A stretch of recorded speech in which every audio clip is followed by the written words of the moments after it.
to interact with you. And see your questions or some of the questions that the moderator said will be presented to you. And I'm going to turn it over. Also, I'd like to introduce to Mr. Sherman Norris. Good evening. I want to welcome everybody to the Virginia Beach City Council Forum. Like Ron said, this is not a debate, so we're just here to hear you speak. I'm the owner of Drinks Beyond. We have a supportive in-home business, and we also have an outpatient therapy practice. Look forward to meeting you guys individually. Thank you.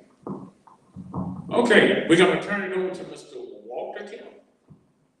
Okay, thank you, Mr. Taylor, and welcome candidates. We've already gone over the timekeeping rules. Tonight's format is going to begin with a 1-minute opening statement from each candidate. Please use this opportunity to explain why the voters of your district should select you. After the opening statements, our panel will then ask a question. It'll be the same question for everyone, and each of you will have 1 minute in turn to respond to that question. We will rotate who goes first, so everybody gets a chance to go first, to go last. Now note, the person who's reading the question didn't necessarily write it. So if you don't like it when you see it afterwards, we're not necessarily the one. To the members of our audience, thank you for attending. You will have your own chance to ask questions when we transition into the informal session later in the program. This is a hybrid forum where we have some questions of citywide interest to ask from our table, and then you individually will have your own opportunity to interact with the candidates and ask your more specific questions. We do ask that you not call out or interrupt the candidates, and we do reserve the right to restore time on the clock if something like that happens, but it's not going to happen. Okay, let's get started. I'll ask the timekeeper to please put 1 minute on the clock, and we'll begin our opening statements starting at the left-hand side with District 1. And for those who are not sure exactly on the layout, each district has certain candidates who are running against one another. It's not everyone up here running against each other. So in District 1 tonight, we have Mr. Ryan Gilliam. Mr. David Hutchison is not here tonight. So Mr. Gilliam, with 1 minute on the clock, please give us your opening statement. Good evening, everyone. My name is Ryan Gilliam, and I am the candidate for City Council in District 1. Quick background on me. I graduated Princeton High School. I grew up in Virginia Beach. Married and had 3 lovely daughters, one at Virginia Tech, one at Tallwood, one at Indian Lakes. I served in the United States Marine Corps following high school, and after that, majored in aviation management and got a job as a defense contractor at Oceana. Still doing that job right now. The 2 main things that I'm focusing on for my candidacy, one, fiscal responsibility in the city, ensuring that we can keep taxes as low as possible and make sure that the pension that's being felt by the citizenry is lessened to whatever degree that we can achieve that. And number 2 is the defeat of municipal collective bargaining. I think this is a key issue. My opponent is in favor of it, has voted in favor of it. I will not. Thank you very much. Okay, our 3 candidates from District 3 are not here tonight. In District 5, Mr. Shaw would have gone first. He is not here, but Vice Mayor Wilson is here. Vice Mayor Wilson, your opening statement, please. Good evening, everybody, and I think it's fair to ask why we are running for office. You need to know, and our council has got, as of last year, 5 new people on the council, and this year there'll be 2 people who will not be returning.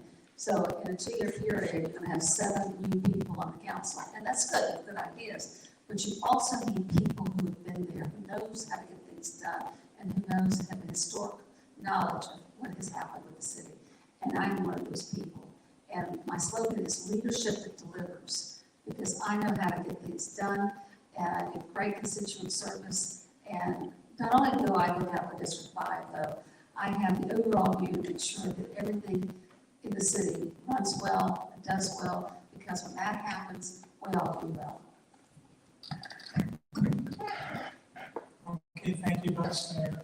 In our District 7 race, Mr. Green is here to lead off with your opening statement.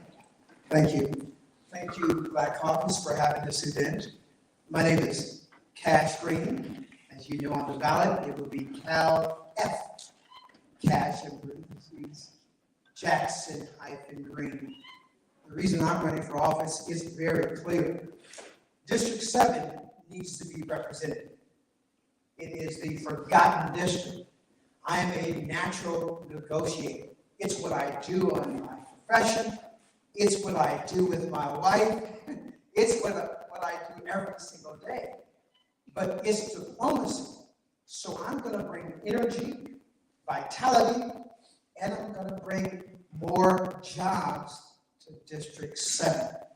I'm about business, and we need to get the job done. This is why I'm running for city council, so that District 7 can have its voice. Thank you. Thank you. Mr. Green's opponent, Ms. Scott, is not here tonight. Now, in District 8, we are blessed with all 4 candidates who are on the ballot. So we'll begin tonight with Mr. Palmer, your opening statement. I am Cody Connor, running for District 8, as they just said. Reasons I'm running, I want to make Virginia Beach more connected, more affordable, more protected, more educated. Our people in our city deserve a better public transportation system that is very conducive to business, that increases economic activity. One of the problems with Virginia Beach is we're a very densely populated city. Our businesses really like strategic density that brings together businesses, consumers, and employees all in one area. That's how you also increase economic activity.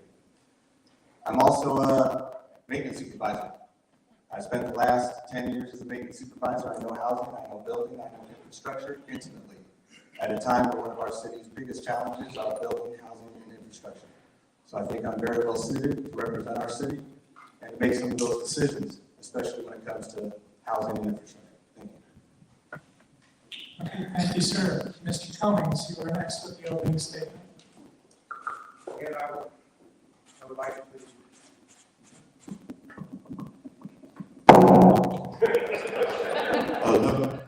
I'm sorry. Okay.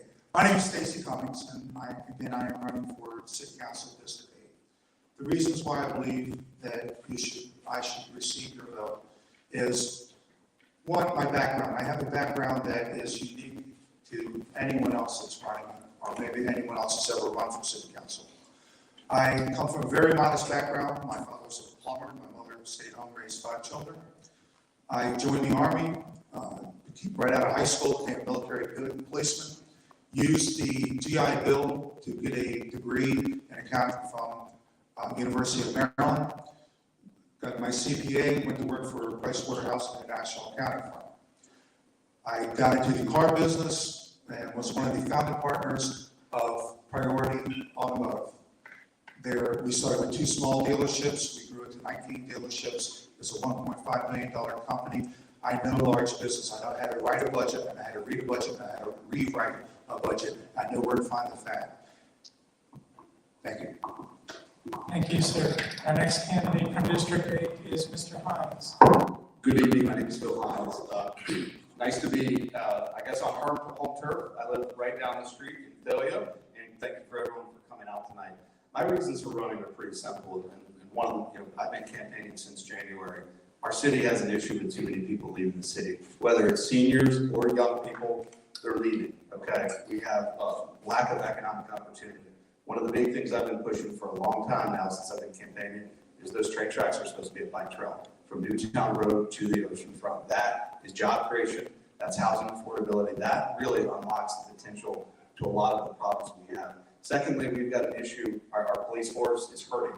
We're down, I think, 7 or 8%. We're missing that on the streets. We spend too much time policing the ocean front and not enough time in our neighborhood. So I'm running to be a voice to the candidate to really just get stuff done. I'm an outsider, and I think we can do it. Thank you. Thank you, sir. Our final candidate in District 8 is Mr. Jones. First and foremost, thank you guys for putting on this event. My name is Leland Jones. I'm running for District 8, and the reason I'm running is because I'm 3 things primarily. I'm a family man, a small business owner, and a citizen here in Virginia Beach. And I know what it's like to be a small business owner. I know what it's like to be a family man and raise 3 little kids back home with my wife here in Virginia Beach. And I'm aiming to deliver on leadership that listens. It's time that we have people in city council that can listen to the voices of our constituents, knock the doors and hear the pressing issues and make real change.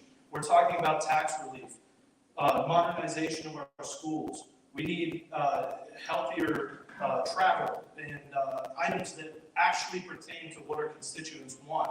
The biggest thing is going to be fiscal responsibility so we can deliver on true tax relief and offer those options for our constituents. So I'm here, Leland Jones, leadership that listens, leadership that will lead.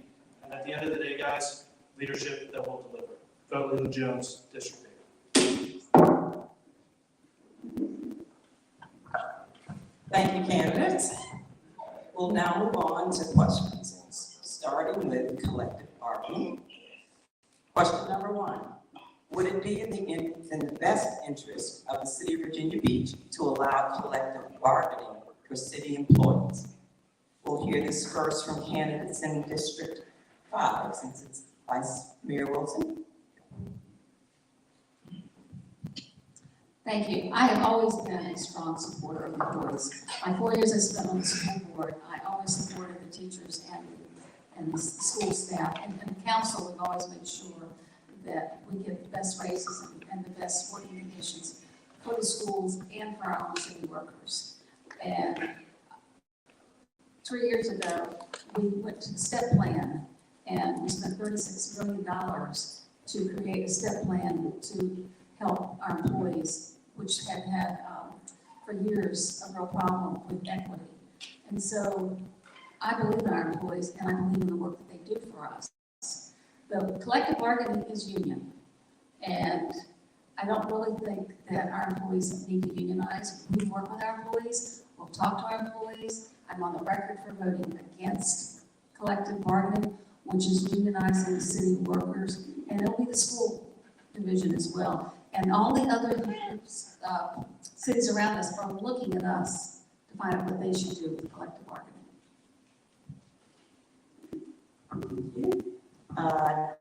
Next, District 7, Mr. Jackson Green. Thank you. This is a very complex issue, especially for the district I represent. And so I'm going to start like this. It is a knee-jerk reaction for me to say no to collective bargaining, which I have until I said I have a district that in order for me to be the representative of my district, I need to do my due diligence. Now, by feeling, I'm going to tell you, when I talk to firefighters, I want whatever they want, and I'm going to give them whatever they want because I care about the firefighters. So I realized that I can't have my emotions tied into collective bargaining. It has to be a fact-finding base. So we put together a task force to determine the feasibility of collective bargaining. And I intend to review all of those documents, talk to the department heads, talk to the employees to determine my answer on collective bargaining. For now, I'm doing research. Thank you. Our next is District 8, Mr. Cummings. Sorry, thank you. Okay, I am opposed to collective bargaining. I believe in collaboration, not confrontation. When you bring in collective bargaining, it means unions. It means that the employers are going to have a whole different level of management. They're going to hire a union to represent them in their concerns. That's going to cost millions of dollars on the employee side. On the city side, it's going to be in a whole different level of management for the city. We're going to have to hire attorneys. We're going to have to hire new HR people, new payroll people, because we don't have the experience to deal with unions. So we're spending millions and millions of dollars just to be able to sit down at a table. If that's money that's not going to be able to go into addressing the issues that the employees have. I believe that reasonable people can sit down at a table, they can look each other in the eye, they can express their needs, and reasonable people will respond to those needs. We are the wealthiest city in Hampton Roads.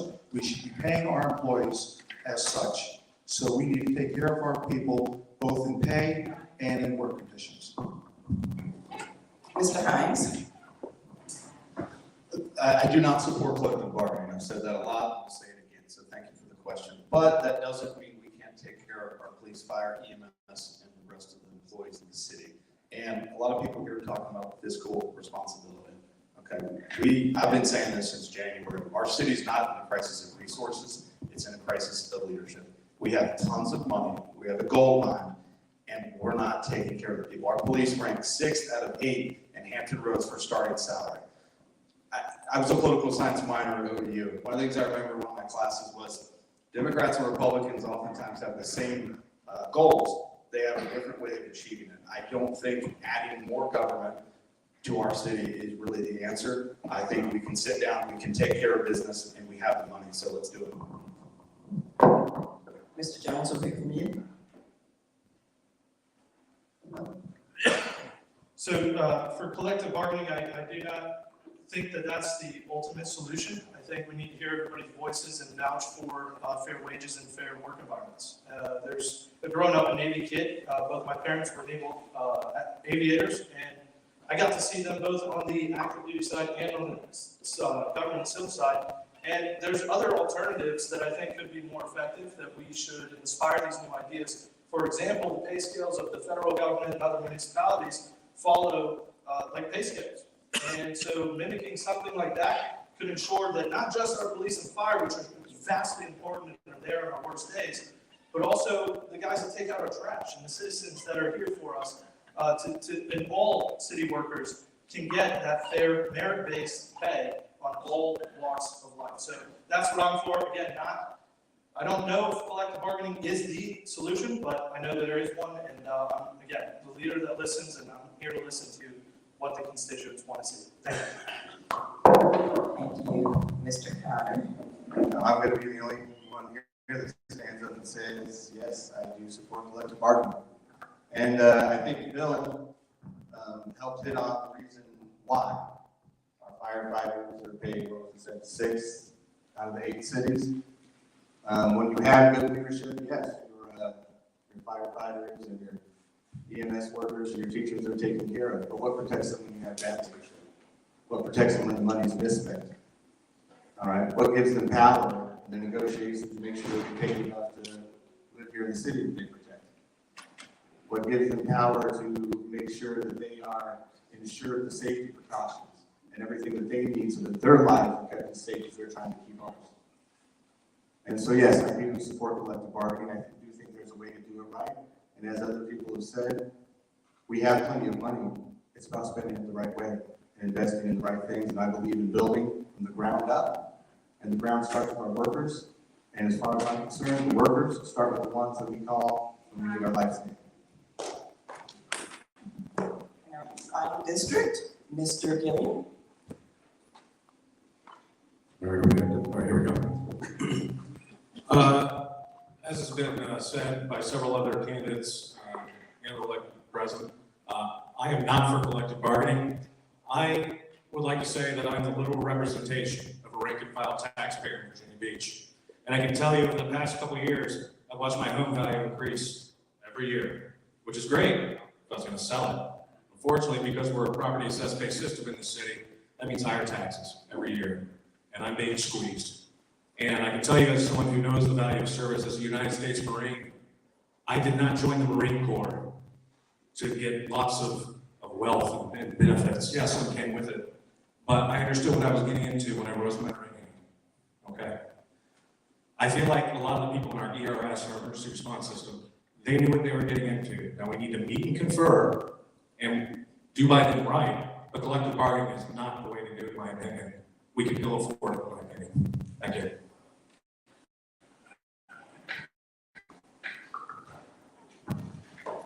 Okay, so for our second question, we're going to address north of the Green Line.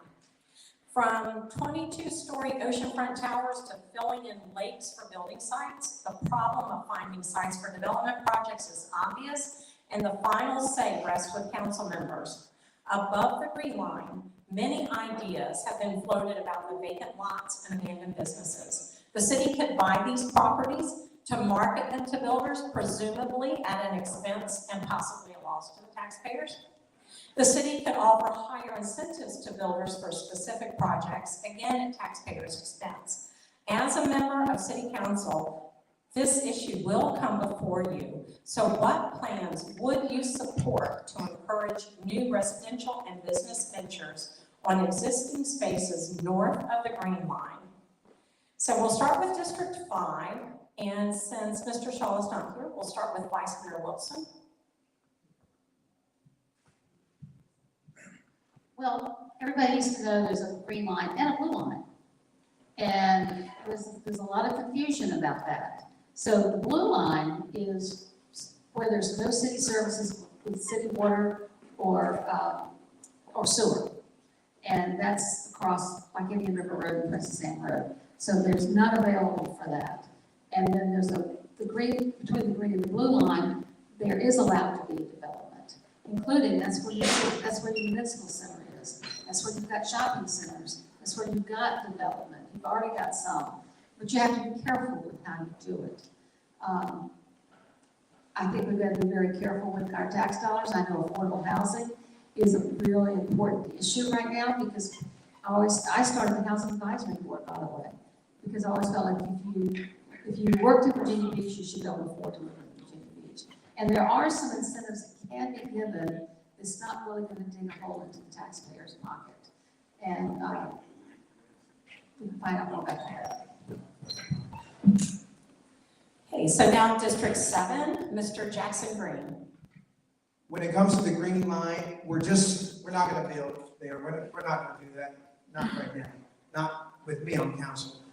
We've got too many developments that are abandoned and they've got too much space already. Let's use the space and land we have already. Let's do a beautification project.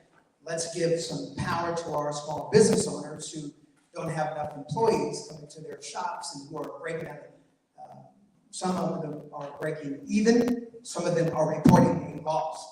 So right now, we need to focus on what we have and not even mess with the Green Line.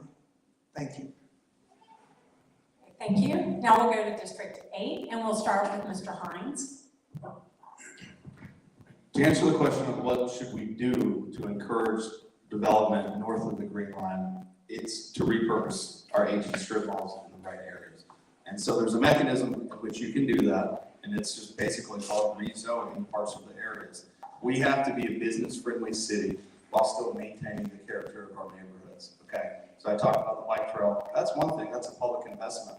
We have a lot of aging strip malls right out here on the boulevard that is prime real estate that we could rezone to allow developers by right and give them some certainty to build some higher density condos, townhomes, and apartments. So we've got to be business friendly. We have to use the zoning department to incentivize the outcomes we want as a city. But that's one way we can do it. I do not support funding private developments with our tax dollars. We've done enough of that.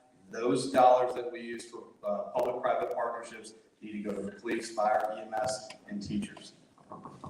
Okay, thank you. And now Mr. Jones.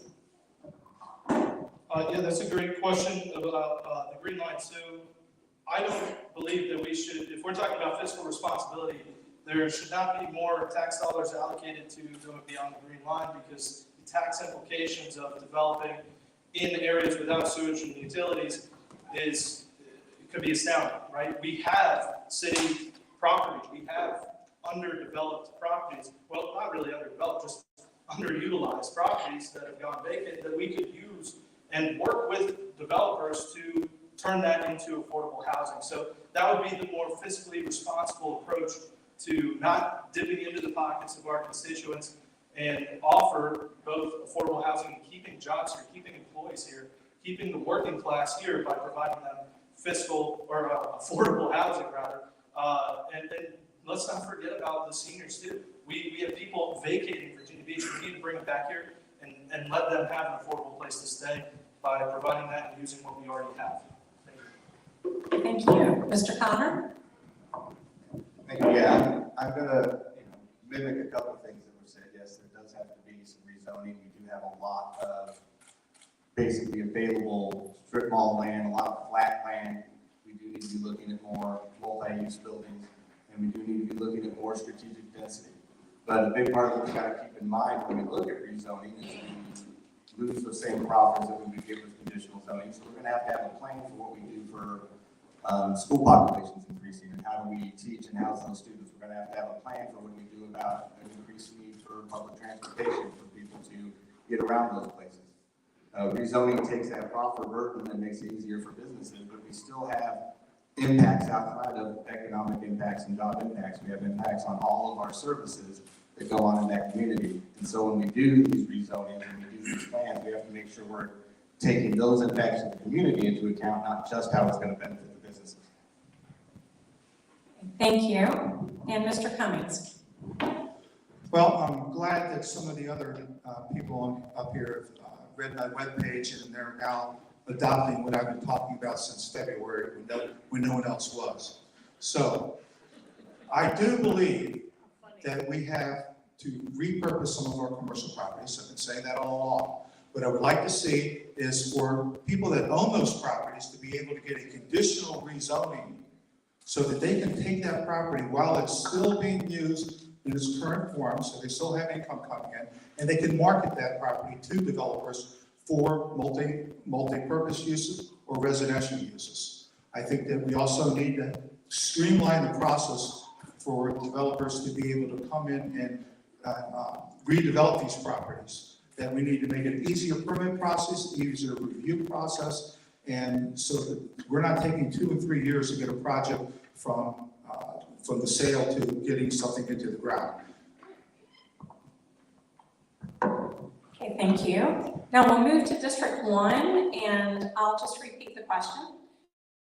What plans would you support to encourage new residential and business ventures on existing spaces north of the Green Line? Thank you, that's an excellent question. As has been hit ad nauseum at several levels, and I agree with many of the things I've heard some of my colleagues, candidates and electeds have said here. When you talk about repurposing north of the Green Line, there are many anemic shopping centers that can be found throughout the city. Having grown up here, the face of Virginia Beach has changed so much over the years. The businesses, it's constantly changing, and that's the way a city works. The city is constantly changing. However, we also need to keep in mind the spirit of a city.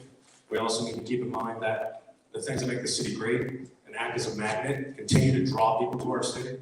And so when you're talking about repurposing above the Green Line, you really need to be conscious of that spirit, but at the same time, using opportunities to develop existing parcels that can be developed properly, to address housing affordability. And the way you address that is by increasing inventory, and it has to be done strategically. So you increase the inventory, prices go down, housing becomes more affordable. You let the market fix it. That's my opinion. Thank you. And for District 3, we have Councilman Berlucci.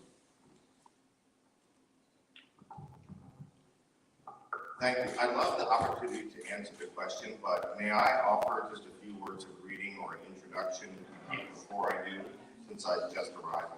Thank you. Well, good evening, and I'm thrilled to be here with all of you for the Hampton Roads Black Caucus Candidate Forum. My name is Michael Berlucci, and it's the honor and privilege of my lifetime to serve as a member and responsibility to serve as a member of City Council representing and serving District 3. I hope you'll forgive my tardiness. I just came from a very robust and packed town hall meeting where we were addressing a serious issue that's impacting a District 3 neighborhood related to a homeless encampment, vessels that are in state waterways that people live on, and the associated behaviors. So the responsibility part of service is that I had to be at that town hall to make sure that I heard those concerns and that they knew that their council member addressed them. So I thank you for the opportunity to be here, and I look forward to continuing this debate. I see 1 minute goes fast, doesn't it? It's great to be here, and I'm happy to answer the question about encouraging growth and housing above the Green Line. Yes, sir.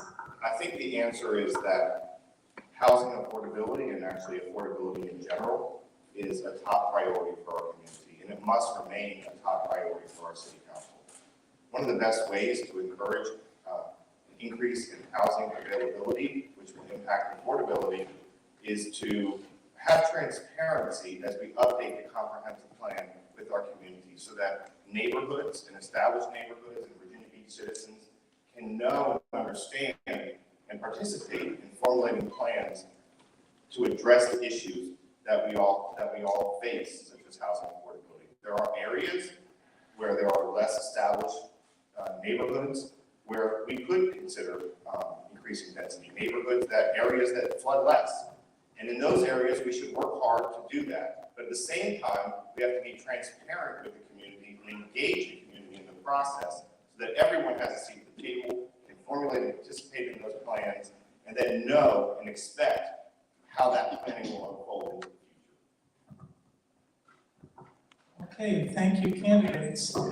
We were asked as moderators to get you to 6:15. You didn't know that. Thank you for getting us here. And at this point, our sponsor would like to make an announcement about an intermission where we can all take advantage of some food. We're gonna take a short intermission so you guys can refresh and get some refreshment. As Jed Langley said, it's plenty ghettos over there. And before we go there, let me bless the food, please. Father God, in the name of Jesus, we thank you for the food that has been prepared for the nourishment of our bodies. We ask you, God, to bless the hands that are prepared. And God, we thank you each and every day because your mercies are new each and every day. And we thank you, we bless your name. Amen. Take about 5 and get something. That's when we walk back into this area. So grab something to eat quick. So, Mr. Taylor? Yeah. We're okay to program 20 minutes at your request for this break, and people are welcome to interact with the candidates. We'll be back on the live program at about 6:40.